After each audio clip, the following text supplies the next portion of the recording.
Joining us now, Zach Osterman from the Indy Star, IU beat writer. And Zach, in the break, we're talking the last two spots that Indiana has open on its basketball roster have gotten difficult to fill, but that's pretty much a product of having a great portal run already, and there just being a lack of minutes available for whomever is going to fill those spots.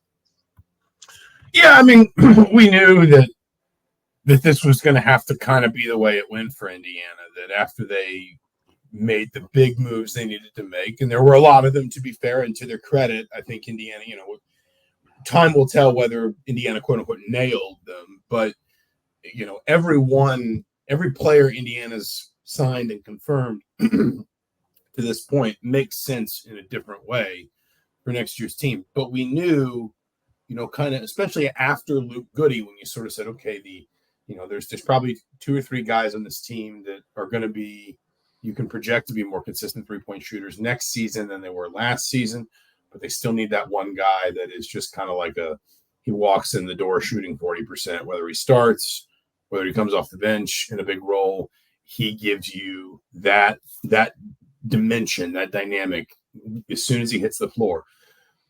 We kind of said once Indiana adds that, they're going to have to get more selective, and they're going to have to be a little bit more, I don't know if clever is the right word, or just, a little bit more sort of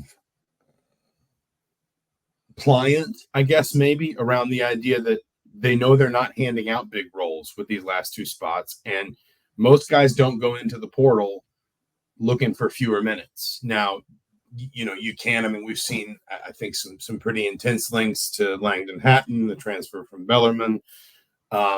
You can maybe look for a guy who plays a lot at the mid to low major level. And would he be interested in 1 year at the high major level, not playing as much? But the flip side is he gets to be part of a team that's doing a lot of winning, that's potentially in the NCAA tournament. The facilities, the gear, the obviously the school, especially. I think a lot of times it seems like, I think about like a Max Bielfeldt. I think Nick Zeisloft went into Kelly too. Like a lot of times sort of the option, the ability to get into a school like the Kelly School of Business makes it a big difference, because that kind of sets a guy on a certain path, sort of academically and in terms of what they're going to do after basketball. But we always knew anyway that Indiana was kind of going to have to be a little bit more patient. And I think Indiana was okay with that. I think Indiana knew that. And I think there's a reason why you haven't maybe seen Indiana, running into the portal, offering every Tom, Dick, and Harry it could find, is because Indiana was going to be comfortable with the idea that it's going to slow down. We're going to be, our pool of interested players is going to be probably a fair bit smaller. But the flip side is we can also be a lot more selective, because there's not a lot that Indiana would look at right now and say, we absolutely do not have that. So we always kind of knew it was going to move this way, and this is where it's wound up. Yeah, absolutely. And something else I've noticed, it seems, after attacking the portal and with like I said, an apparent high success rate, we will find out next season. But from all appearances, on paper, it was very successful. It appears to me that Indiana, Mike Woodson and his staff are also much more actively attacking the 2025 class than they have previously, as far as proactive recruiting, getting involved with guys much earlier, like Trent Sisley and Braylon Mullins, et cetera, Malachi Moreno, among others, Jalen Harrelson. But this team much more active in future recruiting than previous years. Yeah, well, and I guess if you want to talk like big picture philosophically, I heard you talking with Casey about some individual guys in your last segment. Well, I was kind of behind the, I don't know if I'm behind the scenes or behind the curtain or backstage. In the green room, baby, in the green room. That works. I like that. That works. But I think that, one of the things you think about when you look at Indiana's recruiting in 2025 is And this would have been true, frankly, of 2024. I know Indiana swung a pretty heavy bat in 24, but with the portal and with NIL, the idea of, any top 20, top 25 prospect coming in and just saying, well, I'm definitely going to be one and done. You can have that aspiration. That's perfectly fine. But, it used to be guys would say, I'm one and done because I just don't want to be in school more than 1 year. I want to be making money playing basketball. If that's in the G League, if that's overseas, then fair enough. But that's what I want to do. Now with NIL and to some extent as well with the portal, you can come in with that one and done aspiration, but you can be somebody like Mackenzie Mbako who says, I want to be one and done. But then when you get to the end of the year and maybe, you're not quite where you hope to be from an NBA perspective. Well, the flip side is you can say, hey, I'll just run it back for one more year. I'll get better. I'll get stronger. I made a lot of improvements this year. Just wait to see what I do next year. And then in the meantime, obviously I'll make, some very real money for myself, for my family, for whoever in NIL. So even when Indiana was swinging that heavy bat in 24, I don't think necessarily it would be fair to look at those guys and say, oh, well, those guys all just wanted to be in Indiana 1 year. And I don't think it's necessarily fair to look at guys in 25 and say, oh, they're all going to be here for 4 years because although we'll see where Braylon Mullins ends up because he's having a heck of a spring. But, if a guy's not top 25, top 30, it's like people don't want to see basically any path to a guy being good enough to only have to stay in college 1 year. Now, most guys that are top 30 are not one and done type players, but some of them come through. This is a very roundabout way of me saying basically any and all high school recruiting needs to still have a place in program building, because when you talk about, for example, winding up in a situation where you have to take so many guys out of the portal that you get a bunch of them and there's still a couple spots left open and you don't have anything to kind of do with them essentially, because you're so portal focused, but guys in the portal are probably not interested in, coming in to be your 12th man, your 13th man. Well, if you do it right, that's where high school recruiting helps, where, you take a guy that knows he's going to walk in, he'll redshirt. We've seen Purdue have some success with red shirts. Obviously, I don't know that Indiana necessarily wanted to, but because of his injuries, Kai Newton redshirted last year. Even if you don't redshirt, you're not going to play a huge role, but you're more of a developmental piece. That's still tricky. I think that, I've had fans say, well, why doesn't Indiana do more of that? And I think that the difficulty with that is, finding guys that you're confident will stay, even if they know that there's not really a path to them playing for a couple of years. But if you can find those players, I think it's a lot more likely you're going to find them in the high school ranks. And that's why, whether you're looking at a guy like a Braylon Mullins or a Trent Sisley and saying, I think he's an impact player from day one, and I'm just using those guys as an example because those are the ones in the class that Indiana's, sort of gearing up for now. This is not a comment on either player specifically, but whether it's, that guy's going to be an impact player from day one, or that guy's going to come in, he's going to take a year, he's going to get stronger. And then we're going to kind of, he's going to fine tune some things. And then we're going to sort of put more of a load on his plate. It's a lot easier to do that with high school players in either case sometimes than it is with portal players. I guess really more the second, but you understand what I'm saying. And I think that that's what, to me, philosophically makes this 25 class important for Indiana, is you're always going to want to be a player in the portal. You're always going to want to have at least 2, 3, probably I would say even 4 spots, annually open for portal guys, between spots you intentionally leave open and spots that you can kind of assume will probably come open because somebody else will be unhappy with their role or their long-term outlook and they'll transfer. But you don't want to become so portal heavy that you just kind of never have any of those developmental pieces that are backfilling your roster that eventually sort of filter their way up, play a few more minutes every year until they're the kinds of players you say, well, he's our team captain, he's our leader, this is his locker room, all that kind of stuff. Yeah, there's just a lot of pieces to it, and just like there are other things going on right now, the NCAA, the House case, we've talked about this before. It has gone up to a potential $2.9 billion now. But my question is, and you might know this, how far back are they looking? Because they're talking about back pay to athletes. How far back is this?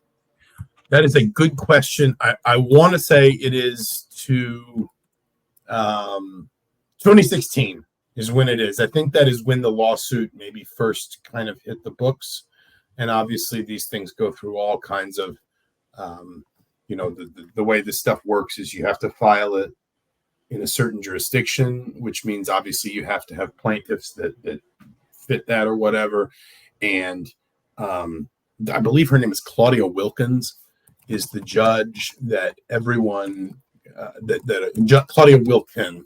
She's a senior judge for the District Court of in the Northern District of California, and she has pretty consistently ruled against the NCAA, and that is why, therefore, a lot of these cases have been filed in her district, because what will happen is it has to start kind of at the bottom of the legal, the legal whatever, and the NCAA will say, we think you need to dismiss this, and then it has to go through that process, and then it gets stepped up if it's not dismissed to whatever the next. I'm not smart enough with the law and all this, but the circuit court, district court, and eventually potentially all the way to the Supreme Court. I wouldn't be surprised if one or two of these cases wound up there if they continue. It's worth saying, if House and the NCAA, if there is a settlement in the House case, then I think that might preempt a fair amount of this, because it's hard for anyone, understandably, to see a settlement in the House case that does not also, sort of pave the road for some sort of revenue sharing model, because it's very hard for the NCAA to say, we're settling this case,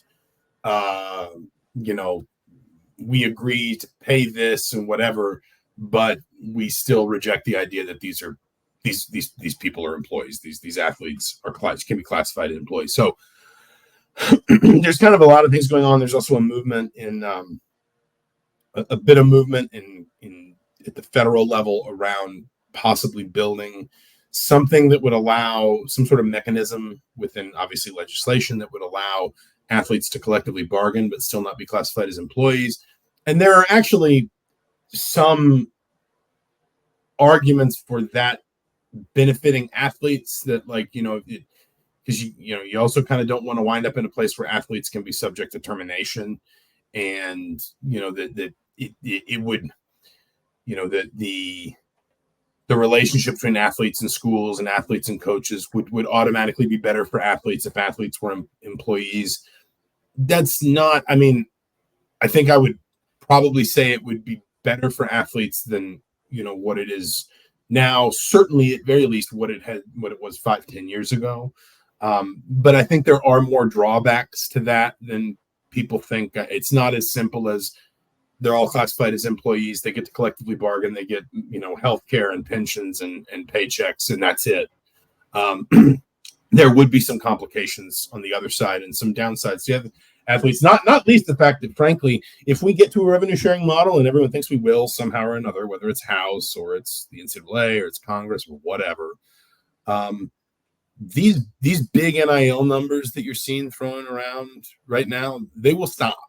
For the majority of kids, the top level, to use I'm trying to think of a good example of a top 10 football recruit that does a year at Texas A&M coaching change, he goes into the portal, or a locally like a Miles Rice or an Umar Ballo, a player like that is still probably going to have a lot of sort of marketing power, because NIL wouldn't stop in that case, right? Like, you would still be able to have brand agreements and endorsements just the way professional athletes do.